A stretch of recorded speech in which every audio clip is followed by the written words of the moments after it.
Have you ever considered making a podcast? Well, Spotify has a great platform that lets you make them very easily, distribute them everywhere. You can even earn money while doing so, and it's all in one place. And the best part, it's all for free. It's called Spotify for Podcasters, and it's really simple to get started. So you record and edit your podcast right from your phone, your computer, whichever one that you like. And then when you publish them, they distribute your podcast directly to Spotify and also everywhere else that podcasts are heard.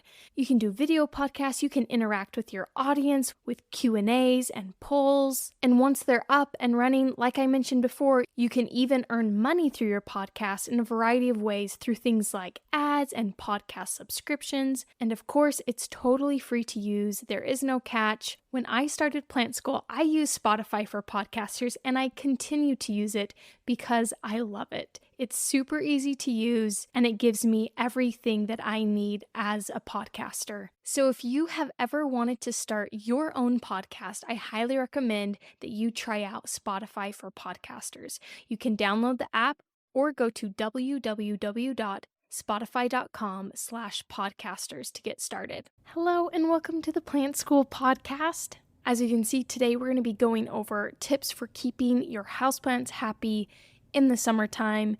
Before I do so, if you want to help support this podcast, you can become a supporter by clicking the link in the description of this podcast episode. At the bottom, it'll say support this podcast with a link. Once you click on it, it'll take you to a page where you can sign up to donate $1, $5, up to $10 every month. You can stop it at any time, of course, but if you sign up to do that, it really helps keep this podcast going, helps me continually improve the quality of the content, and I greatly appreciate it. Again, thank you for everyone who has already signed up to be a supporter. It means the world to me. If you'd like to support this podcast other ways, you can also buy merch. Again, the link for that is in the description of each episode. There is merch related to the Plant School podcast as well as just plants in general. Feel free to check that out. If you do not have any money to spend, that's fine too. Simply sharing and listening to the podcast makes a difference. So thank you again for being here and listening. We're going to dive right in. I thought this would be a great topic to cover since it is the thick of summertime.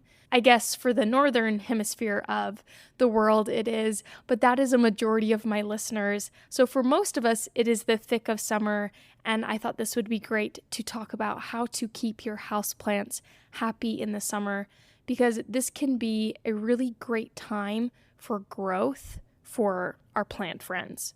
So I have 9 tips in total for houseplants, and I'm going to dive into each one. The first tip being recheck how much sun your houseplant is getting. And I've done episodes for spring care and winter care, and I feel like this first tip is always in each of them to recheck how much sun your houseplant is getting. Because as we know, as you know, the earth goes around the sun's position in the sky is changing over time. That changes how it's streaming into our windows. And the summer sun can be really high up. It can be harsh and hot. Sometimes, at least in those south-facing windows, the sun isn't streaming in quite as good as it was in the winter time. So just give a second to notice how they're doing. If they're getting crispy leaf edges, brown spots, or leaves are really too close to the window and they're turning brown or going yellow, or your plant is going limp, maybe move them away from the window a little bit to remove them away from getting too much direct sun or too much heat. There are plants that are prone to heat damage more so than others. Some examples of those that are prone include the mini monstera, prayer plants, polka dot begonias. So if you do have those, be sure to move them away from the window, or you can put like a sheer curtain in between them. That way it kind of gives them a barrier without removing all of the sun that they're getting. My second tip is to check the soil more frequently. So with higher temperatures in the summertime, with more sun, sometimes less humidity in the summertime, for others, more humidity, but the higher temps and more sun can all contribute to a plant's soil drying out more quickly. So they may need to be watered more frequently, and instead of just simply starting to water them more, I want you to check the soil more often because a watering schedule can often fail us. Instead, checking the soil to feel if it's actually dry is the way to go so that you aren't underwatering, you aren't overwatering. And I would suggest maybe doing that about every 3 to 5 days in the summertime because that soil just tends to dry out quicker. And I found this interesting, but as I was researching and looking around for all the information for keeping houseplants happy in the summer, quite a few people recommended to use room temperature water, not cold water, because some people think that the cool or cold water will help their houseplant in the summer, but it does not. It actually just shocks them. You think about where they live in nature in those summer months. They aren't all of a sudden getting very cold rainstorms. It's very much warm rainstorms, room temperature water coming down from the sky. So don't feel like you need to cool them off. That's not exactly how it works for houseplants. I'm sure you already knew that, but I thought it was just interesting that quite a few people had to talk about that online, and so I thought I would throw it in here too.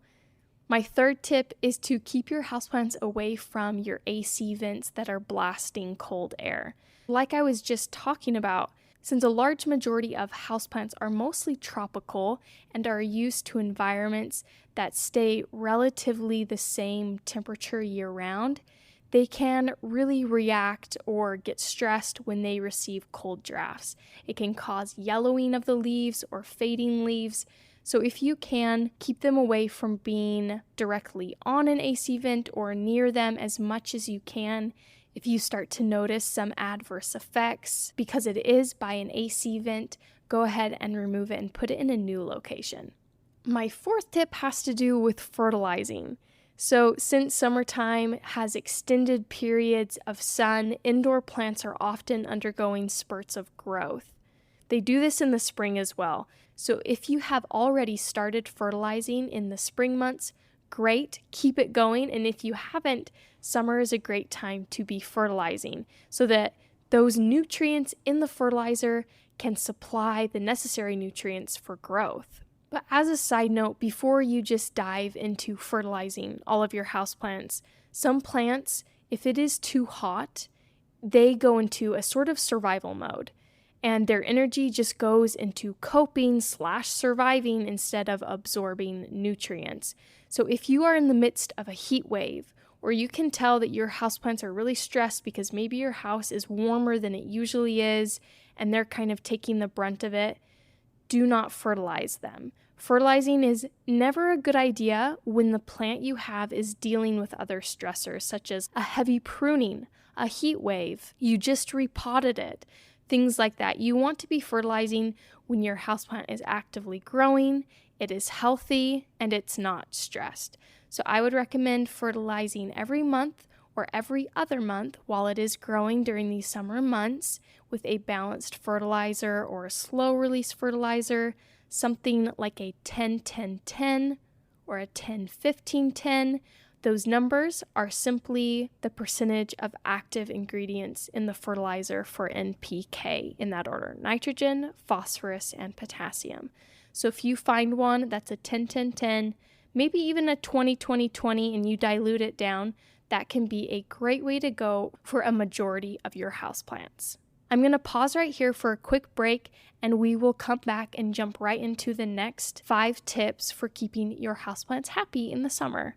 Granddad, what's good? Hey there, got us a quarter pounder with cheese and McNuggets. Wow, haven't had our special McDonald's order in a minute. Heard your little tic-tac-toe dance didn't get no likes. Oh man, is Mom telling everybody? You know she is. There's a deal for every favorite grandson at McDonald's. Right now, get one favorite like a quarter pounder with cheese or 10-piece chicken McNuggets and get another for just $1. Price and participation may vary. Cannot be combined with any other offer. Valid for item of equal or lesser value. This episode is sponsored by Indeed. Finding the people you need to help your business thrive doesn't have to be a second job. With Indeed, you can attract, interview, and hire all in one place. So reclaim your time and find the people you need fast. Start hiring now at Indeed.com/podcast. Terms and conditions apply. Cost per application pricing not available for everyone. Let's jump right back in with tip number 5. that being to repot any plants that need it. Spring and summer are kind of the ideal times to be repotting, since these are the active seasons of growth, and it allows your houseplants to bounce back easier than they would when they're more dormant in the winter and fall times. So some signs that you may see in your houseplants that they might need to be repotted include roots coming out of the bottom of the pot or out of the top of your pot. The soil is drying out very, very quickly, or you have circling roots. An easy way to tell if your houseplant needs to be repotted is simply to lift it up, look to see if roots are coming out, and sometimes you can grab the base of your houseplant and pull it up completely out of its pot and see how those roots are doing.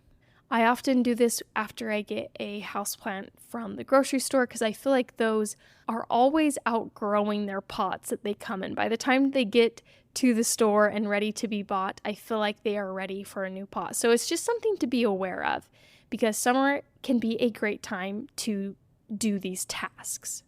And again, as a note with repotting, if you are in the midst of a heat wave, wait until it's a little cooler, just simply to avoid too much stress.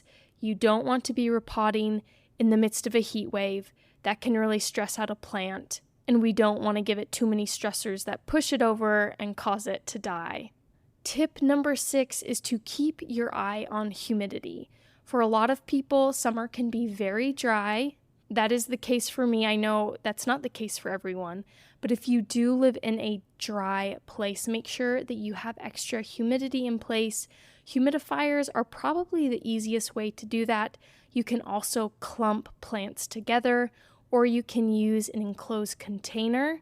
And speaking of humidity, I want to go on like a little sidetrack, because one of you, my listeners, his name is Evan. He reached out to me on Instagram and he was telling me about pebble trays and how they actually don't work as well as I thought they did.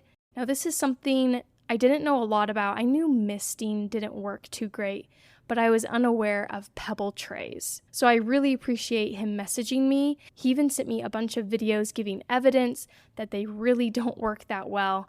And so after watching them and kind of diving into it, I'm going to stop recommending pebble trays as much, because they can raise humidity slightly, but not really near enough to be worth it. It's very similar to how misting doesn't effectively raise humidity for a long period of time. It doesn't make much of a difference for a plant. So instead, I would suggest getting a humidifier if it really is a problem for you. Honestly, I'm in a really dry place. I do have a humidifier that I use every now and then, but not super often. If I have a super picky plant, sometimes I'll just stick a bag over it to kind of give it that greenhouse effect, to give it more humidity. I know IKEA has some like enclosed plant containers. You can do things like that instead, but just be aware that pebble trays may not be as great as I thought they were. There's always something new to learn in the plant world, and thank you again, Evan, for reaching out and giving me the resources to learn more about it. On the other hand, if you live somewhere with very humid summers, great. Or maybe it's not so great. I've been places with humid summers and it's not my jam, but it is great for plants. So you may be able to put them outside so that they can enjoy it. You can open windows, which actually leads me to my next tip, which is to open windows or put them outside, because houseplants, they can be outside once night temperatures are above 55 degrees Fahrenheit. That's 13 degrees Celsius. Be aware that they do need to slowly adapt. So start with like a few hours outside in the shade during hours of the day that aren't the hottest. Do that for about a week or two until they can fully be outside in a shaded area. And as an FYI, many of you probably know this, but a shaded spot outside is generally getting more sun than it would be inside in your home on your window. I think it's just a common misconception that outside in a shaded area is actually pretty bright for a houseplant that's used to being indoors. So if you are able to even get them out on your patio, on your front porch in a shaded area, that can be really great for them to get that extra sun. Houseplants are largely understory tropical plants, and they are used to shaded areas, so they can do really well there. Not a whole lot of houseplants like to be in full sun outside. Even your cacti and your succulents that are used to being inside your home can get sunburnt if you all of a sudden place them out in full sun. Desert houseplants need to be acclimated if they aren't used to that outdoor climate. Some other tips if you are considering putting them outside: make sure they can't tip in the wind. If it's a tall, large houseplant, just make sure that the pot is heavy enough to keep them from toppling over. And outside, they do dry out more quickly, so make sure that you are watering them appropriately. Also, make sure that they have good drainage just in case of rainfall, so that it doesn't cause root rot if they do happen to get extra water. Tip number 8 is to inspect for pests. And this is something I guess you should probably do every now and then, no matter the season, but higher temperatures can cause weak growth. It can cause your plant to be stressed, and that makes it more prone to pest infestations. So as you are dusting your plants, removing any pollen that's in the air, because I know summer there can be a lot of pollen moving around, this can be a great opportunity to really check on your plants, look under the leaves, and keep an eye out for pests. If you have placed them outside, in general, they should still be okay. It usually becomes a problem if your plant is stressed or it's having weak growth. Pests really love to attack a plant that is already on the downhill. But a lot of people do recommend, before bringing your houseplants back inside, to kind of pull them out of their pot and check around, because sometimes things like cockroaches can get into the pot. Also check the leaves for things like aphids, which are a common outdoor pest.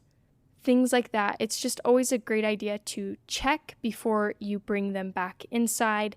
And honestly, most people won't be needing to bring their houseplants back indoors until about September, some people even October. And my last tip, tip number 9 for keeping your houseplants happy in summer, is to avoid pruning too much. I feel like I've been talking so much about stress on a houseplant, but I'm going to talk about it just one more time, because pruning is a stress on a plant.